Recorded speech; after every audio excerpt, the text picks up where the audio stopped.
हमारे साथ आज धर्मशाला के देव साहब के फैन हैं और इनकी फिल्में देखकर ही ये अपने अंदाज में उनकी आवाजें भी निकालते हैं और साथ में उनके बारे में काफी कुछ जानते हैं। तो आज इनसे हम बातचीत करेंगे और देव साहब के बारे में कुछ उनसे जानकारी लेंगे जो आज तक शायद ही किसी को मालूम हो।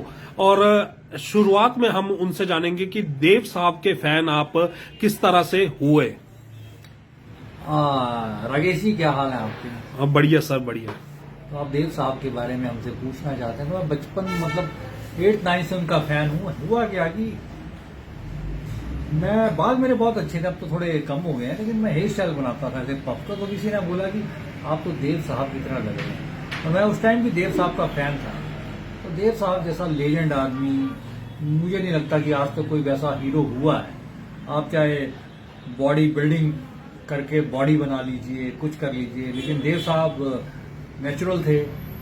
और आज भी उनको कहा जाता है, मतलब कहते हैं कि मतलब हमारे फादर के टाइम में जब वो कॉलेज या स्कूल में पढ़ते थे, तो अगर कोई 70s में आदमी, 80s में जो बच्चा या आदमी बड़ा पर्सनैलिटी जैसे कोट पैंट टाई या स्टाइलिश होके निकलता था, उसको बोला जाता है यार आज तो देव साहब ही देव आनंद लग रहा है।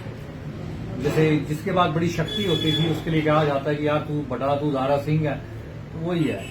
तो आपने क्या बोलते हैं देव साहब की बात की और उस दौर की बात की।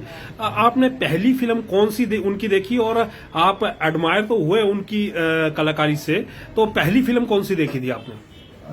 सर पहली फिल्म मैं उनकी देखी थी हम दोनों। देव साहब का डबल रोल था, लेकिन आप मूवी देखिएगा जिसमें गाना है मैं जिंदगी का साथ निभाता चला गया। तो DD1 का जमाना था, तो एक बार आई थी मूवी, लेकिन Dev Anand black and white movie थी। आप फिल्म देखिए तो क्या मजा आता। मैं जिंदगी का साथ निभाता चला गया और फिक्र को धुएं में उड़ाता चला गया। शायद लुधियानवी द्वारा लिखा गया ये गाना। और उस टाइम दौर में ब्लैक एंड व्हाइट का जमाना। फिल्म देखिए, देव साहब की एक्टिंग देखिए। और देव साहब कोई बड़े जैसे धर्मेंद्र या उनकी तरह कोई बॉडी बिल्डर नहीं थे, लेकिन देव साहब ही थे जिन्होंने ना कभी बाप का दादा का कभी रोल ही नहीं किया। हमेशा फिल्मों में उन्होंने हीरो ही बने। और देव साहब की जो फिल्म इंडस्ट्री में पहचान थी, और साथ में अगर आपकी बात की जाए तो किस तरह से आप अपने आप को देखते हैं और आपने नहीं सोचा कि मैं भी फिल्मों में जाऊं?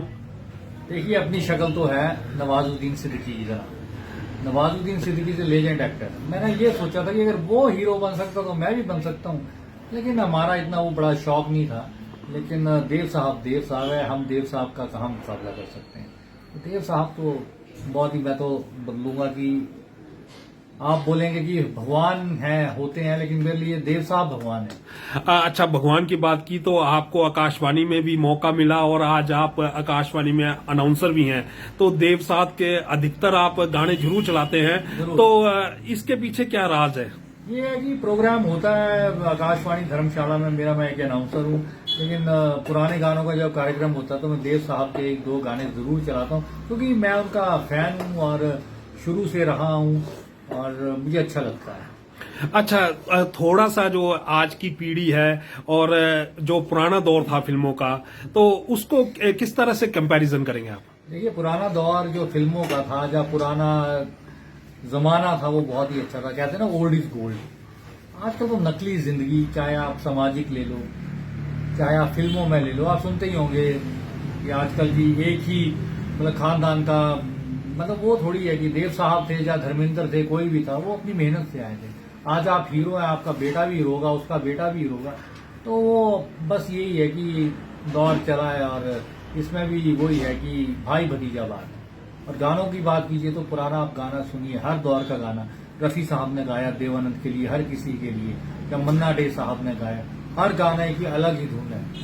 और आजकल का गाना देखिए, एक ही धुन चली है। Arijit Singh is no doubt good singer, लेकिन वो है कि उनका तो उन्होंने गाना है, लेकिन म्यूजिक किसी और ने दिया। अगर म्यूजिक ही आपका अलग नहीं होगा, या आपका जो गाने का जो लहजा है अलग अलग। बात की जाए तो देव साहब की कौन सी फिल्म तो आपने बता दी कि उनकी हम दोनों अच्छी लगती है, पर आपको किरदार उनका कौन सी फिल्म में जो बेहतरीन है, और क्या उनमें आपको एक अलग सी पहचान दिखती थी देव साहब में? देखिए देव साहब का हर किरदार अपने आप में एक बेमिसाल था। बेमिसाल।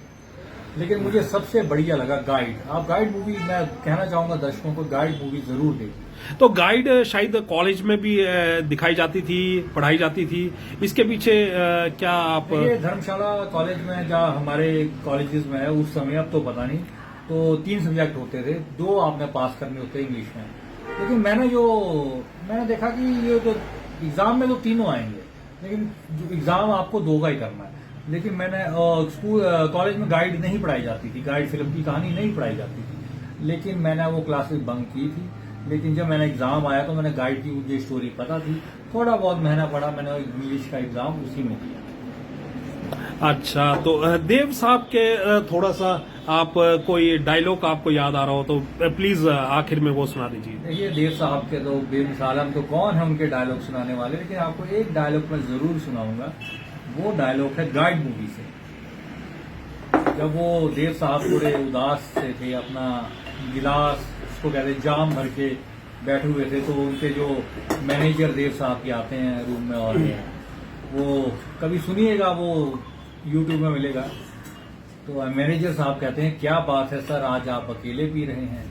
तो देव साहब जो कि राजू गाइड के नाम थे, लेकिन पहले वो गाइड थे, लेकिन फिल्म में वो बहुत अमीर हो चुके हैं। तो रोजी से उनका थोड़ा सा झगड़ा हो चुका है, तो अपना गम मिटाने के लिए तो वो रूम में अपने थोड़ा सा मैं खाना जो उन्होंने बनाया था, मैं खाना मैं बता दूं कि आज की जनरेशन को नहीं पता, वो बार बार करती है कि बेर बार ये वो मैं खाना होता है, तो क्योंकि आज की जनरेशन को पता ही कुछ नहीं है। आखिर में मैं आपसे यही जानना चाहूंगा, आज आपको धर्मशाला में कई दोस्त आपको देव साहब के नाम से भी पुकारते हैं, तो ये रोजी जो है, शायद आपकी जिंदगी में भी कोई रोजी होगी, ऐसा कोई किस्सा है तो हमें भी बता दीजिए। देखिए, जो रोजी हमारी जिंदगी में थी वो हमने उससे शादी कर ली है, और बाद में डायलॉग आपसे मैं बता रहा था, आपने मुझे टोक दिया, तो डायलॉग कभी पूरा हुआ ही नहीं। मैं डायलॉग अर्ज कीजिए। पूरा करता हूँ। मान लीजिए आप मेरे रूम में आ रहे हैं, आप बोल रहे हैं, क्या बात है सर, आज आप अकेले पी रहे हैं। तो उसमें जो देव साहब कहते हैं, देव आनंद की आवाज में बताना चाहूंगा, बातें करने के लिए इतना तरस रहा था कि सोचा थोड़ी सी पी कर अपने आप से कुछ कहूंगा।